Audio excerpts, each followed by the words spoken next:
গেল কয়েক মাসে পশ্চিমবঙ্গের কলকাতায় কমেছে বাংলাদেশি পর্যটকের সংখ্যা। এই অবস্থার কারণ খুঁজে বের করতে আজ বৈঠকে মিলিত হচ্ছেন হোটেল পাড়ার শীর্ষ ব্যবসায়ীরা। বাংলাদেশি নিয়ে আরও 2-3টে মিটিং আমরা অলরেডি করেছি এবং ভারত সরকারের কাছে আমরা আবেদন করব যাতে ভিসাটা সরল।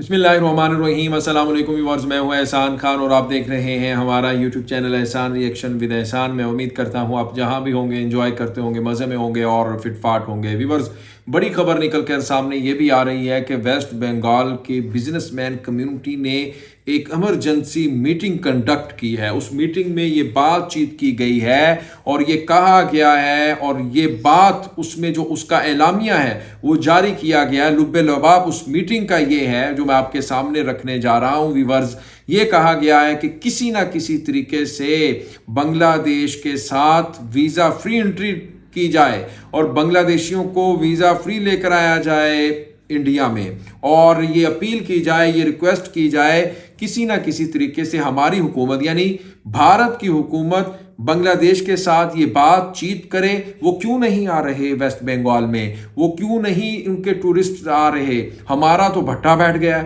हमें तो पता ही नहीं चल रहा। हमारा कारोबार सब का सब तबाह बर्बाद होके रह गया है, कोई विजिटर नहीं आ रहे, यहाँ पे कुछ नहीं हो रहा, कारोबार फना हो चुका है, इनकम हो नहीं रही।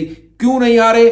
और वो कह रहे हैं कि हम बात करेंगे अपनी हुकूमत के साथ, लेकिन वो कह रहे हैं कि पता नहीं वो कौन लोग हैं जो ये उनके खिलाफ बाइकआउट का ट्रेंड चला रही हैं। वो कौन लोग हैं जो कहते हैं कि इनकी चीज़ों को बैन करो, बांग्लादेशियों को वीज़ा ना दो।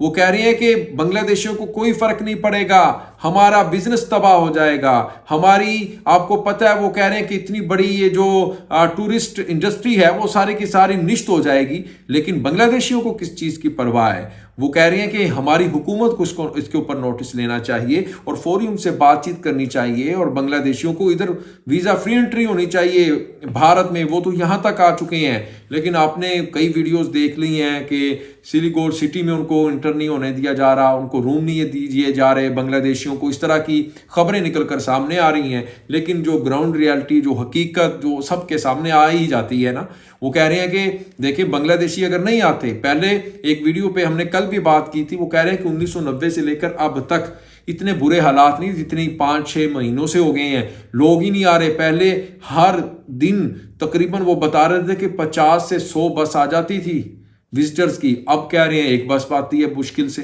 तो वहाँ तो लोग भूखे मर रहे हैं, मार्केट्स बिल्कुल खाली पड़ी हुई हैं, कोई आ ही नहीं रहा कलकत्ता में। और इलाज करवाने के लिए पहले तो कलकत्ता के हॉस्पिटल्स में बहुत ज़्यादा रश हुआ करता था, अब कोई भी नहीं ट्रीटमेंट के लिए आ रहा। वो कह रहे हैं कि इनसे जाके बातचीत करे हमारी हुकूमत, वो क्यों नहीं आ रहे। तो इसी के ऊपर पहले वीडियो देख लेते हैं जी, फिर इसके ऊपर हम बात करेंगे। जुड़े रहिएगा अंत तक, इस वीडियो को जरूर देखिएगा। 3, 2, 1 एंड क्यू। গেল কয়েক মাসে পশ্চিমবঙ্গের কলকাতায় কমেছে বাংলাদেশি পর্যটকের সংখ্যা। এই অবস্থার কারণ খুঁজে বের করতে আজ বৈঠকে মিলিত হচ্ছেন হোটেল পাড়ার শীর্ষ ব্যবসায়ীরা। এ বিষয়ে বিস্তারিত জানাতে সরাসরি যাচ্ছি কলকাতার সহকর্মী সুব্রত আচার্যের কাছে। বাংলাদেশি নিয়ে আরও 2-3টে মিটিং আমরা অলরেডি করেছি যে কীভাবে তাদের সুরক্ষিত রাখা যায়, কীভাবে করা যায়।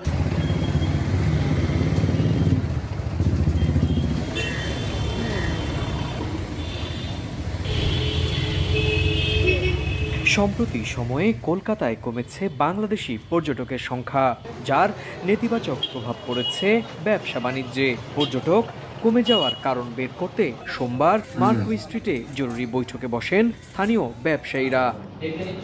ভারতীয় ভিসা পাওয়ার ক্ষেত্রে জটিলতা, স্থল সীমান্তগুলোতে ঘন্টার পর ঘন্টা লাইনে দাঁড়িয়ে থাকার মতো বিড়ম্বনা ছাড়াও নিউ মার্কেট এলাকায় বাংলাদেশি পর্যটকদের প্রত্যাশিত পরিষেবা না পাওয়াকে বাংলাদেশি পর্যটক কমে যাওয়ার কারণ হিসেবে মনে করছেন এই ব্যবসায়ীরা। তাই এসব সমস্যা সমাধানে কার্যকর ভূমিকা নিতে সবাইকে একসঙ্গে কাজ করার আহ্বানও জানান তারা।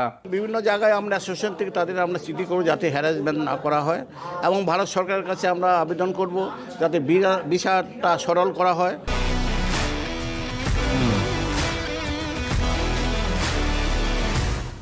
ঈদের প্রোগ্রাম করা, পুজোর একটা কিছু করা, ঠিক আছে, এখানে মার্কুই স্ট্রিট, ফ্রিস্কো স্ট্রিটকে সাজানো ফরেন ট্যুরিস্ট এরিয়া, সেই জায়গার দিক থেকেও আমরা করছি।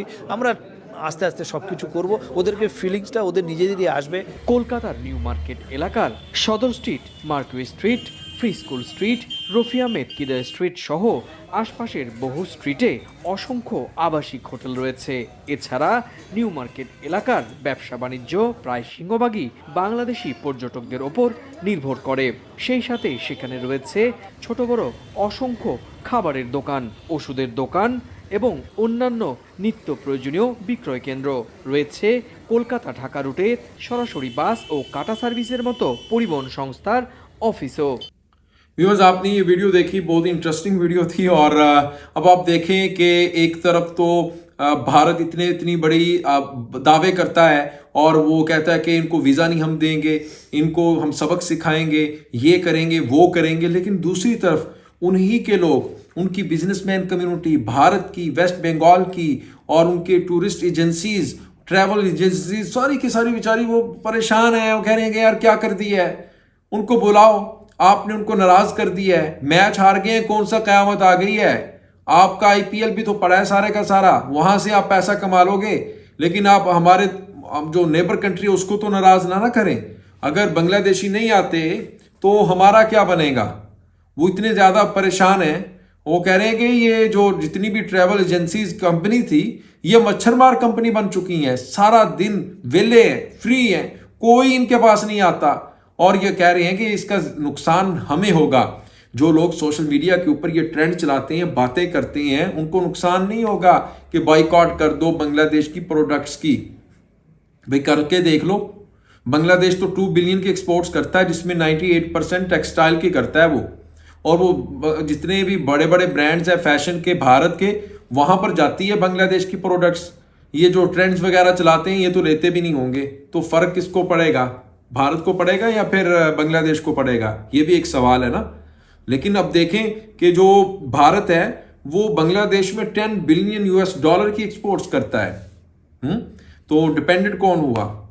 अब वो कह रहे हैं, अच्छा एक मैंने कल वीडियो में ये भी बात की थी, वो रिपोर्ट भी पढ़ी आपके सामने भी मैंने रखी। वो कह रहे हैं कि हम तो रह सकते हैं लेकिन बांग्लादेश हमारे बगैर नहीं रह सकता। हम उसकी प्रोडक्ट्स का बाइकआउट करेंगे बांग्लादेश की तो हम उसके बगैर जी सकते हैं, लेकिन बांग्लादेश हमारी प्रोडक्ट्स के बगैर नहीं जी सकता। ये कह रहा है जी भारत के मीडिया और भारत के लोग कह रहे हैं कुछ। तो उनके लिए मेरी ये अर्ज है, उनको जरा कान खोल के सुन लीजिएगा। आपकी कौन सी ऐसी प्रोडक्ट्स है जो जिसके बगैर बताइएगा कि बांग्लादेश नहीं रह सकते, पहले तो ये बताइएगा। मैं अक्सर एक ही एग्जांपल दिया करता हूँ, आपका ओनियन के ऊपर ही बात हो रही है ना, जितना भी आपका ओनियन ये बॉर्डर के ऊपर आपके ट्रक्स आते हैं वो सारे के सारे खराब हो जाते हैं। बांग्लादेश अगर नहीं लेता तो लोग खुदकुशियां कर लेते हैं, गले में फंदा बांध के सुसाइड कर लेते हैं। और आपके जो फार्मर्स हैं वो आप ही की हुकूमत को कहते हैं, कोसते हैं, रोते हैं कि हमारा प्याज उधर जाने दो। तो ये तो आपके हालात हैं। पर कैपिटा इनकम किसका अच्छा है बताइएगा, स्टैट्स जाके देखिएगा, पता चलेगा आपको। और कौन किस मुल्क में ज्यादा लोग जाकर कमाते हैं, जॉब्स करते हैं, अर्निंग का जो उनका सोर्स है वो क्या है, जाके देखें ना। अब देखें जाके रेमिटेंसेस कहां से जनरेट, कौन सा मुल्क कहां करता है। भारत ही करते हैं ज्यादा इधर आके बांग्लादेश में 25-26 लाख लोग, और कोई लीगल कोई इलीगल, कोई फेंसिंग तोड़ कर आता है, स्मगल करता है, कोई कुछ करता है। दुनिया कोई फूल थोड़ा ही है, हर चीज सामने आ जाती है भाई। तो आप भी बताइएगा जी इसके बारे में। मिलेंगे इंशाल्लाह नेक्स्ट वीडियो में, तब तक के लिए अल्लाह हाफिज।